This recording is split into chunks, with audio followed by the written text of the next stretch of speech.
Wherever I go around the world as a Jew who wears his Judaism externally, I love seeing Christians who do the same, who wear a cross. So we just met. Your name again is? Elisa. Elisa has a beautiful cross. So you were raised a Christian. Yes, I'm Catholic, yes. Oh, you're Catholic. And so you go to church and... Not regularly, but... But you take your faith seriously. You won't wear a cross otherwise. So you are visiting your aunt for a day, and I asked you, since you're a Catholic, why did you want to come to the ancient synagogue of Speyer? Like, why a Jewish site? Speyer has so much history. Why a Jewish site? And you just saw the mikvah. This is the oldest surviving mikvah in all of Europe, which is incredible. Why are Jewish sites important to you as a German? Well, I mean, Jewish history is also a very big part of German history. I mean, in the past, Jews were treated really, really badly. And so I think it's kind of like an obligation to learn about that. And I also think it's a really interesting religion. And I always like learning about other cultures, other religions, and what they believe in and why, all of that. And yeah. Can I ask you, if you don't mind, how do young Germans, you're 17, so like I was the rabbi at Oxford University for 11 years beginning in 1988, and we had so many German students who just, it was so easy to go to Oxford.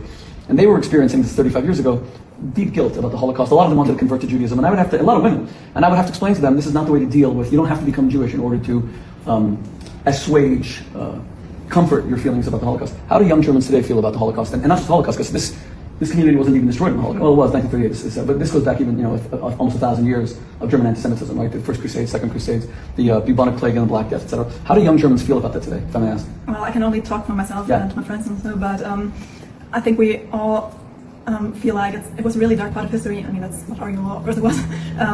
But I feel like young people really want to learn about that and really make sure that history doesn't repeat itself, that something like that never happens again. So to get rid of hatred. It's my part to show her, to educate her. To educate, yes.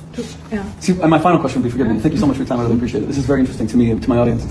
I guess the final thing is, for us Jews, I guess what we would most want, now I'm going to speak for myself, is not just a remembrance of the 6 million Jews who died in the Holocaust, but to stand strong with Israel, who are trying their best to ensure there isn't a second Holocaust. Like our sons are soldiers in the idea. They're Americans who moved to Israel to fight in the idea.